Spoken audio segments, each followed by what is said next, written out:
This is Scott Becker with the Becker Business and the Becker Private Equity Podcast. We're thrilled today to be joined by one of the smartest people I get to work with and talk to on a regular basis. We're talking today to David Pivnick, who's a partner at McGuireWoods, literally a brilliant person who's crazily effective as well. David, I'm going to talk to you today about leadership. We'll call this Leadership with David Pivnick.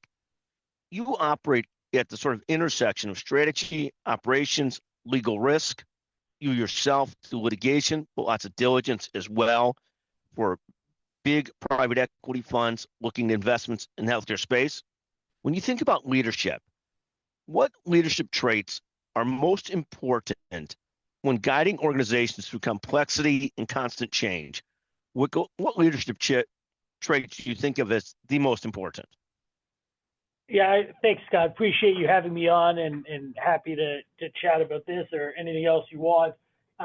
First thing that I think is very important with leaders is having a holistic understanding of the business and the industry that you're operating in. So being able to look at both internal facing pressures and considerations, but also the external environment, and being able to sort of put things in perspective, identify goals and targets, and think about the big picture of how to get there, I think is one of the most important traits that effective leaders have, because you really need to be able to do that, 360-degree analysis in order to best position the company and to make the best possible decisions.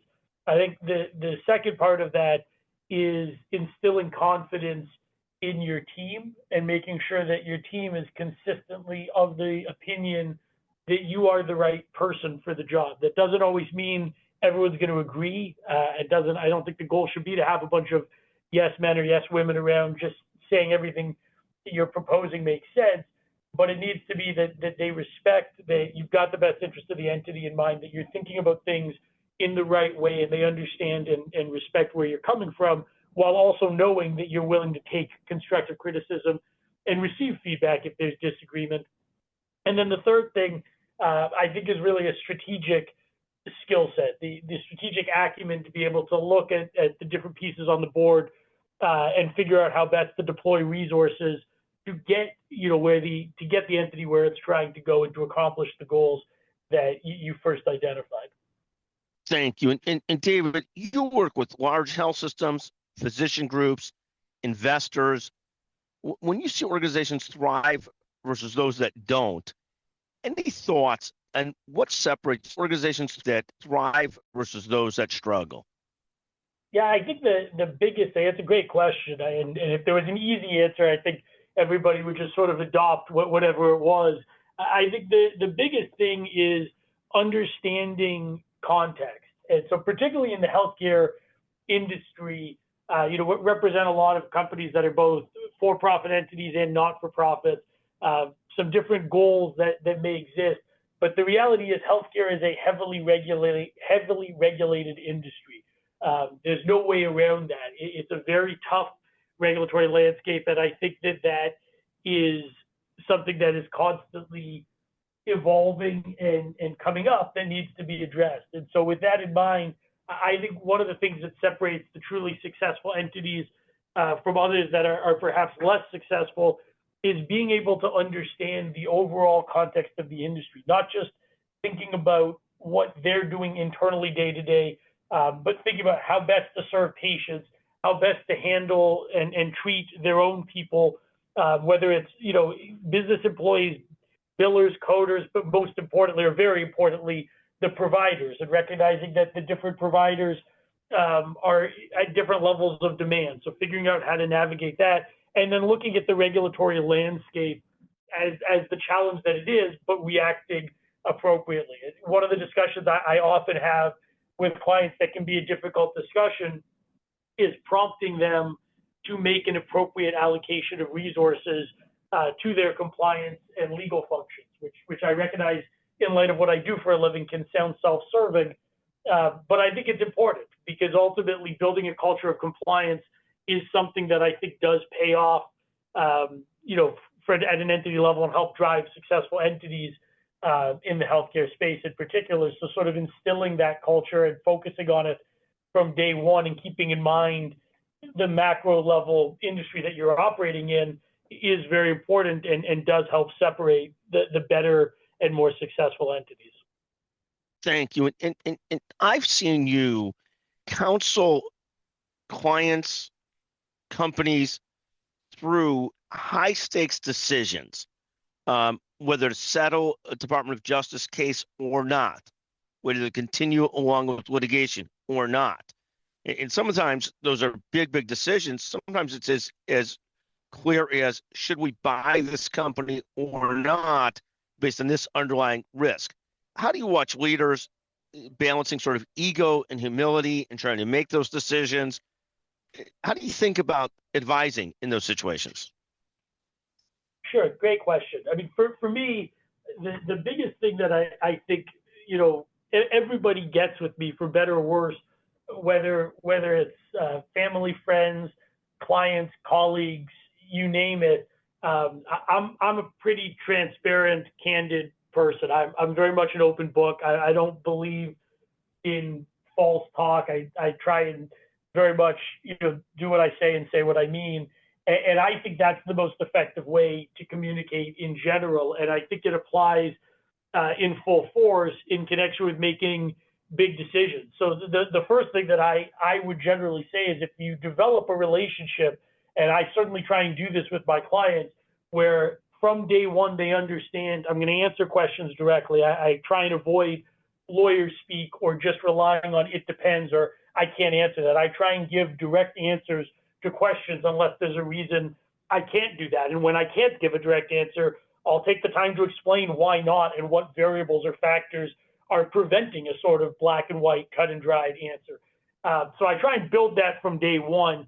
I also make it clear to my clients through my advice and my actions, I'm always going to be looking out for their best interest. I will routinely tell clients, I did this yesterday, when a client wanted to proceed in litigation, I told them directly, I don't think this litigation is likely to succeed. I think you're going to spend X dollars on it. And in light of the relative worth and risk of the litigation and the amount of money, my advice is you let it go.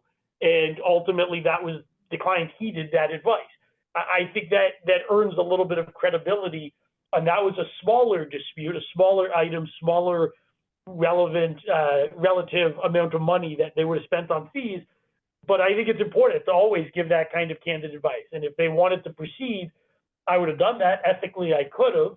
There was nothing wrong with filing the claim they wanted. It just was unlikely to succeed. And so it became productive to give that advice. And so then when it comes to high stakes decisions, my view is building brick by brick the rapport and the credibility with clients so that they understand I'm looking out for their best interest.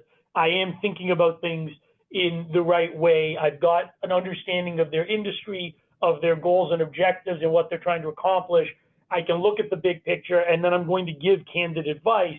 I think it allows me to just communicate in that same format afterwards. So to me, the biggest key is just developing the relationship and the understanding of who we are, who they are, who I am, and how we work together from day one, so that when we get to the high stakes decisions, it's not all of a sudden, David, we need you to weigh in on this massive issue. It's day to day. They understand I'm going to weigh in. I'm going to give them good advice. I'm going to give them my honest feedback candidly and with their best interest in mind. And that will include small decisions or big, so that they can take those big decisions and act appropriately.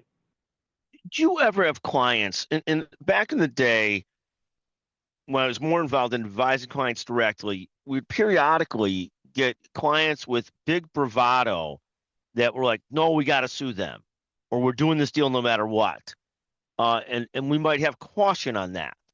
Do you ever have that situation? And then how do you manage that relationship with the client? Ultimately, it's their decision.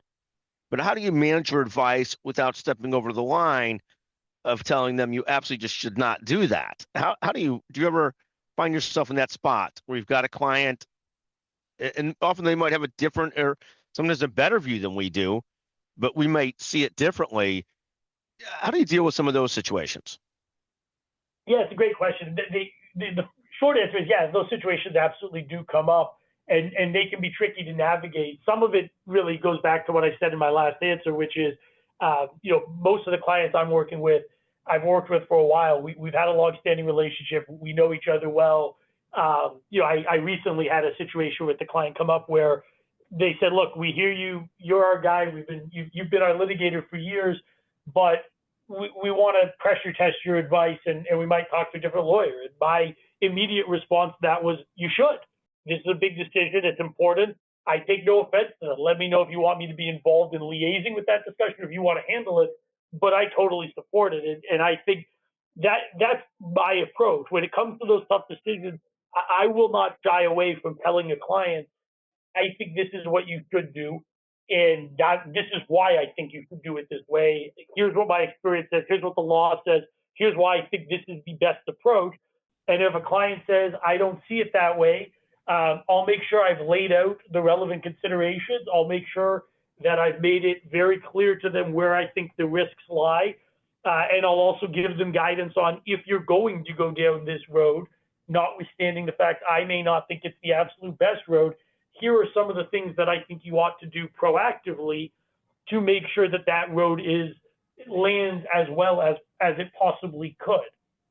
And so I think the short answer to your question is, the situation does come up, and the best thing I think lawyers can do for their clients in those situations is give them the best available advice, make sure the client understands that advice. It's not at the expense of belaboring the point of beating the client over the head with it. It's just making sure that the risks and the benefits are understood, and then the client can make an informed decision. And if it's not a decision that is consistent with our advice, I'll usually make sure that that's clear, and again, lay out how best to position it against that backdrop.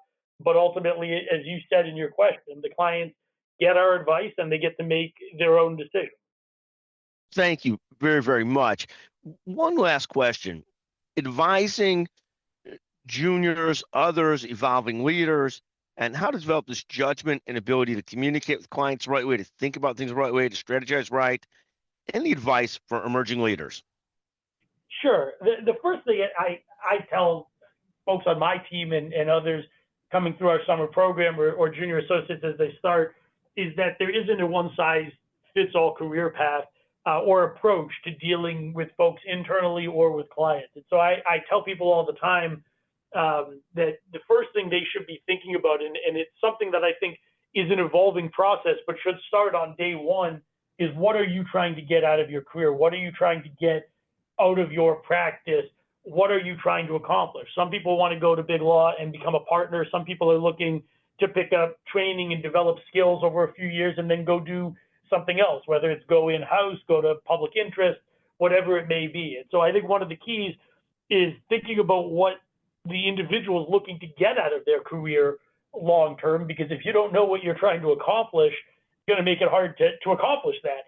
The second thing I tell folks all the time, which I think is just good life advice, but certainly applies to the practice of law, is trying to stay true to yourself and recognizing the practice of law, but again, most things in life are not sort of one size fits all. Different people have different styles, and there's lots of ways to be a very effective lawyer. There's lots of ways to be an effective partner in a law firm. There's lots of ways to be an effective associate, etc. And so I think it's very important to recognize you're going to get a lot of exposure as a young attorney or a young professional generally to different leaders, different bosses, different supervisors, and they're going to all have their own styles, and you can and should learn from each of those individuals, but none of them are going to sort of have the one and only secret sauce that you have to rely on. And so figuring out how to best blend those styles, figure out what works with your own approach, and then meshing that with some of the others is really important. And then from a management standpoint, I think some of it is just learning. I don't think you can just, some people are innate leaders and innate managers. They have that skill. Obviously, Holly Buckley is someone who fits that mold with exceptional interpersonal skills and a great demeanor to help lead others, understanding of the team and its needs. Others have to work at it, but I think, again, emulating and looking at how other people are doing things effectively and figure out where you can be accretive and how you can fill a leadership role as the opportunity arises, I think is very important. Thank you. No, and I love that. And I do think this concept of as you evolve as a leader, you see different techniques and tactics from a million different people, and you sort of work with those and then really develop your own leadership style. And I think you're right on. And almost for all of us, it is a work in process and an evolution. I think that just is a great way of looking at it.